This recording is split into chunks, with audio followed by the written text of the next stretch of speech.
Markets में कुछ संभलना शुरू किया है। अब देखना है कि ये जो रीबाउंड है ये क्या तेजी में कन्वर्ट हो पाता है सेकेंड हाफ तक, इस पर जरूर नजर रखनी होगी। हमारे साथ आज के जानकार मौजूद हैं, गौरव विश्राम, उनसे बातचीत करेंगे, समझेंगे कि मार्केट्स को लेकर उनकी राय रणनीति क्या है, किस तरह से वो एक्सपायरी को आज होते हुए देख रहे हैं और कॉल पुट्स के जो आंकड़े हैं वो उनको किस तरह के संकेत दे रहे हैं। फिलहाल के लिए जो आंकड़े हैं वो एक बार आपकी स्क्रीन पर आएंगे, जहां पर निफ्टी को लेकर यह अनुमान लगाया जा रहा है कि 16,250 जहां पे मेजर पुट राइटिंग है, 16,200 यहां पर मेजर पुट राइटिंग है और 16,300 ही कॉल के अंदर भी मेजर कॉल राइटिंग देखने को मिले। तो नीचे की तरफ 16,200 जो कि एक मजबूत बेस के तौर पे कामकाज करेगा और शायद नियर टर्म में 16,300 को भी आप एक सपोर्ट के तौर पर देख सकते हैं।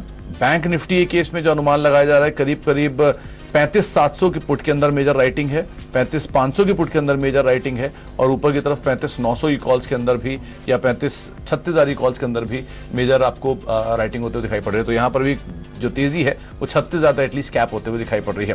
गौरव सर नमस्कार, स्वागत है आपका कार्यक्रम में।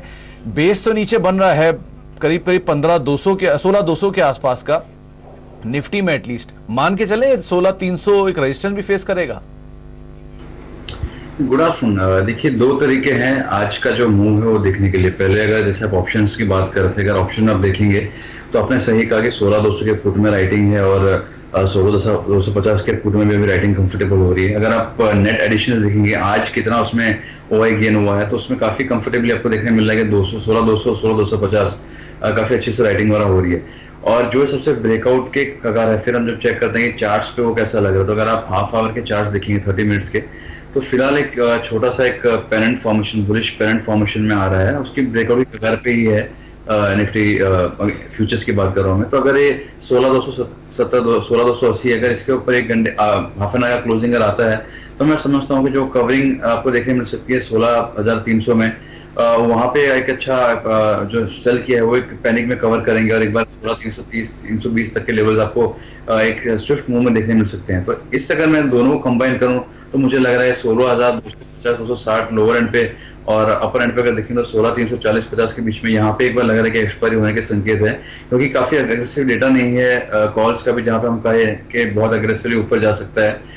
दोनों साइड में राइटिंग हो रही है, तो मैं समझता हूँ कि यहाँ पे बेस थोड़ा ऊपर जा रहा है, तो वो एक अच्छी बात है। यहाँ पे मुझे 16,250 16,350 इसके बीच में कहीं एक्सपायरी के संकेत आ रहे हैं। जैसे समय बढ़ेगा तब थोड़ा शायद नैरो डाउन और कर पाएंगे रेंज को हम लोग।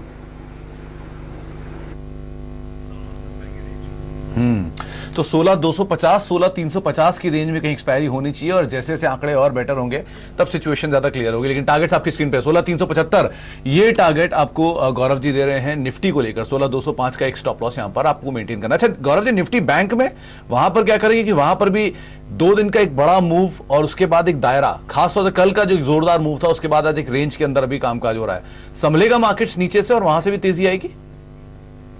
कि बैंक निफ्टी में भी अगर देखा जाए तो उसमें दो चीजें कर सकते हैं हम लोग कि अगर आप 15 मिनट से 30 मिनट्स का चार्ट अगर देखते हैं, मैं इसलिए छोटे टाइम फ्रेम्स में देख रहा हूँ कि आवली टाइम फ्रेम आपको दिखेगा या उसके ऊपर टाइम फ्रेम आपको दिखेगा वर्टिकल रैली है, तो जो रियल जूस दिखेगा ट्रेडिंग के लिए वो छोटे टाइम फ्रेम में दिखेगा। यहाँ पे कल जो हमने लो मारा था बैंक निफ्टी फ्यूचर्स में वो था 34,755, आज का जो लो मारा है वो 34,751। तो मैं समझता हूँ यहाँ पे एक अच्छा एक फिलहाल एक इमीडिएट बेस फॉर्मेशन हो रहा है। मैं ये कहूंगा बॉटम नहीं कहूंगा, एक छोटा बेस फॉर्मेशन सॉर्ट ऑफ हो रहा है। ये अगर सस्टेन होता है तो ऊपरी लेवल्स पे एक बार जा सकता है। लेकिन अगर रिजेक्शन की बात की जाए तो कल हमने देखा कि रिजेक्शन 2 बार 36,150 और 36,100 के आसपास एक हर्डल बार बार आ रहा है। तो यहाँ पे एक रेंज टाइट हो जाती है जहाँ पे आपको 14,750 पे स्टॉप लॉस या सपोर्ट है, 36,100 150 पे हर्डल, ये 300-400 पॉइंट में है और अभी फिलहाल अगर आप देखोगे तो उसके मिडिल में ही है तकरीबन 35,950 पे। तो यहाँ पे डिफिकल्ट हो जाता है कहना कि 200 point stop loss 200 point target. तो यहाँ पे थोड़ा स्ट्रक्चर उतना अच्छा नहीं है जितना मैंने कहा कि निफ्टी में है, क्योंकि वहां पे बुलिश कंटिन्यूएशन पैटर्न है, ब्रेकआउट होगा तो यहाँ से और 70-80 पॉइंट का अपसाइड एक्सपेक्ट कर सकते हो। तो वहां पे स्ट्रक्चर जो वो क्लियर है, यहाँ पे फिलहाल रेंज में है। अगर कोई डिप देखने मिलती है तो आप अगर आप बैंक निफ्टी को बाय करना चाहें 200 पॉइंट के लिए 250 पॉइंट के लिए तो डेफिनेटली वो हो सकता है। लेकिन फिलहाल मैं यहाँ पे अग्रेसिवली बैंक निफ्टी पे सलाह नहीं दूंगा बाय या सेल की। चलो तो एग्रेसिवली आप बैंक निफ्टी में ना जाएं, 36,000 पे भी मेजरली कॉल राइटिंग होते हुए दिखाई पड़ रही है, तो तेजी थोड़ी सी कैप है। लेकिन हाँ, निफ्टी के लिए जो तेजी है वो ज्यादा इंडिकेट कर रही है। ये बात आज आपको आंकड़ों में दिखेगी भी। बैंक निफ्टी तेजी नहीं दिला रहा है बाजार को, आईटी शेयर बाजार को तेजी दिला रहा है, वो आज ड्राइविंग सीट पर है। इसीलिए आज आईटी की ज्यादातर शेयर तेजी के साथ कामकाज कर रहा है और निफ्टी में लोअर लेवल से एक अच्छी रिकवरी 16,375 के टारगेट्स आपको यहां पर दिए जा रहे हैं। अच्छा, कुछ और आंकड़े आपकी स्क्रीन पर आएंगे। आज जो फ्रेश लॉन्ग्स बन रही है उसमें सबसे पहला नाम आ रहा है भारती एयरटेल का। राजेश पालविया साहब ने इसी हफ्ते में, या रादर पिछले हफ्ते में, उन्होंने एक तेजी की कॉल दी थी 550 रुपए के ऊपर, 605 रुपए के टारगेट्स की बातचीत की थी। और भारतीय एयरटेल लगातार तेजी दिखा रहा है, नए हाइस की तरफ शेयर अब बढ़ता हुआ दिख रहा है और करीब करीब 610 के स्तरों पर है। गौरव जी, क्या करा जाए? भारतीय एयरटेल एक तरफा तेजी दिखाई इसने 550 से, और बड़े लंबे अंतराल के बाद इसने इन लेवल्स को वापस रिज्यूम किया है। और जिस तरह की फर्म तेजी दिख रही है, लग रहा है कि ये जो काफी समय के अंडर परफॉर्मेंस उसे आउट परफॉर्मेंस में बदलेगा। 6% ऊपर भारतीय, हाँ कम ही देखने को मिलता है। ऐसे क्या किया जाए? ये आपने सही कहा कि यहाँ पे इस तरह से मूव देखने जनरली मिलता नहीं है। लेकिन मैं यहाँ पे ये भी कहूंगा कि थोड़ा आपको चार्ट भी थोड़ा लंबे अवधि का देखना पड़ेगा, क्योंकि अगर आप देखोगे 615 620 ये यहाँ से 2 बार ऐसा हुआ है कि काफी स्ट्रॉन्ग सेलिंग वहां से देखने मिली है। एक बार जो सेलिंग थी वो 15-20% की थी, दूसरी बार जो सेलिंग थी वो 10% के आसपास की थी। तो यहाँ पे एक काफी क्रिटिकल लेवल है 615 620 में, स्पॉट लेवल्स की बात कर रहा हूँ। इसके ऊपर क्लोजिंग आती है तो मैं समझता हूँ काफी अग्रेसिव इसमें टारगेट्स आ सकते हैं। मे बी 700 के लेवल की आप प्ले कर सकते हो। लेकिन यहाँ पे मैं फिलहाल यही चाहूंगा कि थोड़ा वेट हो, थोड़ा ऊपर में बाय करना वो बेटर रहेगा, क्योंकि आपके पास फिर कंफर्मेशन आएगा। इसका स्ट्रक्चर वैसा है कि आप बड़े टारगेट्स के लिए प्ले कर सकते हो। तो यहाँ पे मैं 1-2% थोड़ा कमाऊंगा मुझे चलेगा, but I will rather wait for confirmation जो अभी आएगा 615 के क्लोज के ऊपर, उसके बाद में ट्राई लूंगा। इनफैक्ट भारतीय एयरटेल में बात करना इसलिए जरूरी था कि आज ये टॉप गेनर्स में शुमार और इस तरह का मूव देखने को नहीं मिलता है, तो अभी कंफर्मेशन नहीं है। 615 के ऊपर गौरव जी कंफर्टेबल होंगे यहाँ पर नई खरीदारी के लिए। अच्छा गौरव जी, ये तो हो गई भारतीय की बात। अब आपकी इंडिविजुअल कॉल्स कौन सी है जहां पर आप तेजी देख रहे हैं? पहला रिकमेंडेशन जो है वो होगा चोला फाइनेंस पे। यहाँ पे काफी एक अच्छी कॉल आपको देखने मिली है। इतना ज्यादा परफॉर्मेंस ने नहीं किया है जिस हिसाब से निफ्टी मूव किया है। अभी अगर आप देखोगे तो इसमें थोड़े पोर्शंस ही बनते हुए जा रहे हैं। यहाँ पे आवली चार्ट्स पे अगर आप देखोगे तो एक छोटा ब्रेकआउट के ऊपर एक मैं प्रॉपर फ्लैग एंड पोल नहीं है, बट यहाँ पे एक अपसाइड देखने मिली है, कंसोलिडेशन है, फिर ब्रेकआउट हो रहा है। तो यहाँ पे एक अच्छे आसार दिख रहे हैं कि एक आउट परफॉर्मेंस आपको देखने मिल सकता है। सुबह से अगर आप देखोगे तो ये इररिस्पेक्टिव निफ्टी का मूव जैसा भी रहा हो, ये अच्छा अपने लेवल को सस्टेन कर पा रहा है। तो 515 के स्टॉप लॉस से आप बाय कर सकते हो, 540 का इसमें लक्ष्य होगा। दूसरा है कमिंस इंडिया। यहाँ पे अगर आप देखोगे तो कंसिस्टेंट पोजीशंस भी बन रही है, ब्रेकआउट हो रहा है, falling trend and breakout daily charts पे हो रहा है। और अगर आप ऑटो स्पेस में देखोगे तो काफी कंफर्टेबली ये आउट परफॉर्म भी कर रहा है। तो यहाँ पे मैं वही स्टॉक सिलेक्ट करूंगा जहाँ पे आउट परफॉर्मेंस आपको अपने पीयर नेम्स में देखने मिल रही है, ताकि अगर निफ्टी में थोड़ा कंसोलिडेशन भी हो तो भी स्टॉप लॉस होने की संभावना काफी कम होती है। तो यहाँ पे 890 के स्टॉप लॉस से आप प्ले कर सकते हैं। 940 का टारगेट होगा, अगर 940 होल्ड किया तो ये सीरीज के अंदर ये 980,000 रुपीज भी दिखा सकता है। फिर एक तीसरा जो स्टॉक होगा वो है डॉक्टर रेड्डी का। यहाँ पे अगर आप देखोगे तो काफी अग्रेसिव शॉर्ट्स बने थे, काफी फॉल हमको देखने मिली है नतीजों के बाद में। लेकिन अगर पिछले 2-3 दिनों से आप देखोगे तो यहाँ पे पोर्शन से बहुत अग्रेसिवली बन नहीं रही है। तो जो इंटेंसिटी थी शॉर्ट्स की वो यहाँ पे फिलहाल जरूर कम होकर दिख रही है। अगर आप वापस आवली चार्ट्स देखोगे, छोटा सा एक बेस फॉर्मेशन सॉर्ट ऑफ बन रहा है 4700 4720 फ्यूचर्स के लेवल्स की मैं बात कर रहा हूँ। छोटा ट्रायंगल पैटर्न फॉर्मेशन भी हो रहा है। तो यहाँ पे 5000 के लेवल्स के लिए प्ले कर सकते हैं। 4720 का इसमें स्टॉप लॉस होगा। और लास्ट रिकमेंडेशन जो होगा वो है सेल, जहाँ पे बजाज फिनसर्व है। यहाँ पे थोड़ा वीकनेस लग रहा है, काफी अग्रेसिव इसमें अपसाइड हमको देखने मिली थी। लेकिन अगेन आवली चार्ट्स पे यहाँ पे ट्रेंड रिवर्सल एक छोटा सा देखने मिल रहा है, लोअर हाई लोअर लो बन रहा है। यहाँ पे 14,500 के स्टॉप लॉस से बेच सकते हैं, 13,500 इसमें टारगेट्स होंगे। तो ये 4 जो स्टॉक है वो मेरे रेडार पे फिलहाल अभी रहेंगे। चारों की चारों कॉल्स को मैं देख रहा था गौरव जी, और कोई भी ऐसी कॉल नहीं है जिसमें सिमिलैरिटी हो। चारों ही डाइवर्सिफाई साइज पे जो कॉल्स हैं वो आते हुए दिखाई पड़ रही हैं। आप एनबीएफसी से उठा सकते हैं चोलामंडलम फाइनेंस को तेजी के लिए, लेकिन एनबीएफसी से ही आप बिकवाली के लिए बजाज फिनसर्व को देख सकते हैं, जहां पे फर्दर प्रेशर गौरव जी देख रहे हैं। और इंजीनियरिंग से कमिंस इंडिया और साथ साथ डॉक्टर रेड्डीज करीब 5,000 के टारगेट्स, 4720 का एक स्टॉप लॉस यहाँ पर मेंटेन करके चल सकते हैं। अच्छा गौरव, जब कुछ और स्टॉक्स का अगर चर्चा किया जाए तो अच्छी तेजी दीपक नाइट्राइट में, नंबर्स के बाद से तेजी में है, लॉन्ग्स बन रहे हैं। और दूसरा इंडस टावर, कल की एक हैवी अंडर परफॉर्मेंस के बाद आज यहां पर एक स्ट्रॉन्ग बाइंग आई है, तो मान के चलें शॉर्ट कवरिंग सपोर्ट है और शायद थोड़ा और तेजी रहेगा इंडस टावर में। और दूसरा दीपक नाइट्राइट क्या करें? टावर की अगर बात की जाए तो इसका पेक्यूलर पैटर्न हो रहा है। अगर आप देखोगे, चाहे आप कोई भी टाइम फ्रेम में देख लो, यहाँ पे कंसोलिडेशन हो रहा है, फिर नीचे जा रहा है, फिर थोड़ा सा कंसोलिडेशन हो रहा है।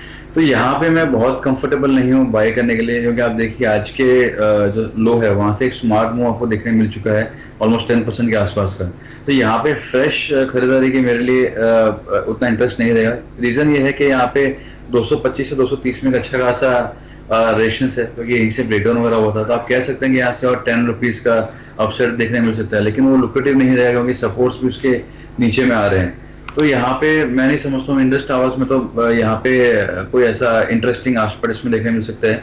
और रही बात दीपक नाइट्राइट की, तो इसमें अगर आप देखते तो हर एक टाइम फ्रेम में स्टॉक जो है वो स्ट्रॉन्ग है। चाहे आप उसको डेली चार्ट देख लीजिए, जहाँ पे एक ब्रेकआउट देख के छोटा सा रिटेस्ट करके ऊपर जा रहा है, या चाहे आप उसको आवली चार्ट में देख लीजिए, जहाँ पे एक छोटा सा एक राइजिंग ट्रेंड सपोर्ट लेके ऊपर जा रहा है। तो यहाँ पे खरीदी कर सकते हैं, लेकिन मेरा जो लेवल्स होंगे वो होंगे कि यार आपको 2070 के आसपास मिलता है ये, तो आप बाय कीजिए। और 20-30 रुपए का इसमें स्टॉप लॉस होगा, ऊपर में 2140 2150 ये लेवल्स होंगे। At the current stage CM पे मैं बाय करने की सलाह नहीं दूंगा मैं, क्योंकि ऑलरेडी मूव आ चुका है। बट नीचे अगर मिलता है तो डेफिनेटली होंगे, काफी स्ट्रॉन्ग स्टॉक है, यहाँ पे आप बाय कर सकते हैं।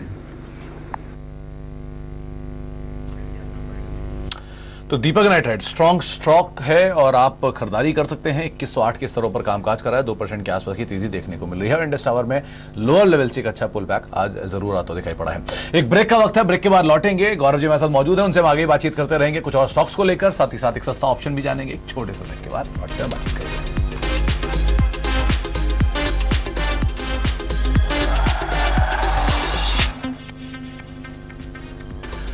आप देख रहे हैं फ्यूचर एक्सप्रेस, हमारे साथ गौरव सर मौजूद है, आपको बाजार पर अपनी रणनीति बता रहे हैं। मार्केट्स के ऊपर अगर नजर डाली जाए तो लोअर लेवल से एक अच्छी रिकवरी मार्केट्स में जरूर देखने को मिली है। निफ्टी जो कि फिलहाल 16,278 के स्तरों पे कामकाज कर रहा है, 20 अंकों की बढ़त देखने को मिल रही है। और मिड कैप में आज मेजरली रिकवरी है, करीब करीब 27,820 के स्तरों पर अभी कामकाज होता हुआ दिखाई पड़ रहा है। लोअर लेवल से थोड़ी सी रिकवरी, 100 अंक नीचे अभी मिड कैप इंडेक्स कामकाज करते हुए। अच्छा गौरव सर, आगे बढ़े इससे पहले आप, क्योंकि मार्केट्स में तो रिकवरी आ रही है, कहां पे आप ड्राइविंग सीट देख रहे हैं? कौन सा सेक्टर या कौन सा सस्ता ऑप्शन आपने तलाशा आज?